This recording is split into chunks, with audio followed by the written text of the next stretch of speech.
নমস্কার, আশা করি সবাই ভালো আছেন, সুস্থ আছেন। মৌমিতা লাইফ অ্যান্ড স্টাইল আরও একটি ভিডিওতে আপনাদের স্বাগত জানাই। আজকে আপনারা ভাবছেন তো হঠাৎ করে হাতের শাঁখা দেখাচ্ছি কেন? আসলে ব্যাপারটা হচ্ছে কি, এই শাঁখাটা আমি কিনেছিলাম পুরী থেকে যখন কিনেছিলাম তখন ভালোই দেখতে ছিল।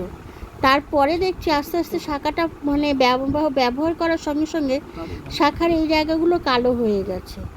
আসলে পুরীর শাঁখা জানি না কেমন হয়, তবুও আমি শাঁখাগুলো অনেক দিন ধরেই ব্যবহার করছি। তাই একটু ভাবলাম ওই কালো জায়গাগুলো এই ফেব্রিক রং দিয়ে কিছু একটা ব্যবস্থা করি। জানেন তো, আমি শাঁখা পরতে ভীষণ ভালোবাসি। আমার 3 জোড়া শাঁখা আছে।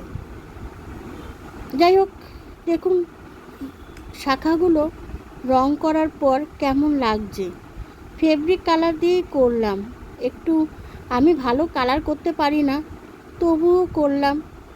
যে ওই জায়গাগুলো কালো হয়েছিল, পরলে দেখতে ভালো লাগছিল না বলে, তাই ঘরে একটু ফেব্রিক রং ছিল লাল কালারের, সেই দিয়েই বানিয়ে ফেললাম। দেখুন তো শাঁখাটা কেমন লাগছে, অবশ্যই জানাবেন। ভালো লাগলেও জানাবেন, খারাপ লাগলেও জানাবেন। অবশ্যই সবাই আমার ভিডিওতে লাইক করবেন, চ্যানেলটিকে সাবস্ক্রাইব করবেন আর কমেন্ট করবেন। সেই পর্যন্ত আপনারা সবাই ভালো থাকবেন, সুস্থ থাকবেন। দেখা হবে আরও একটি নতুন ব্লগে।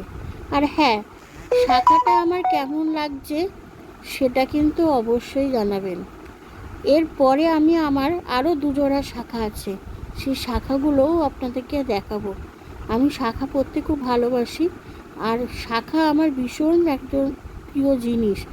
মেয়েদের গয়না, শাড়ির প্রতি ন্যাক থাকে, আমার আবার শাঁখার প্রতি খুব ন্যাক।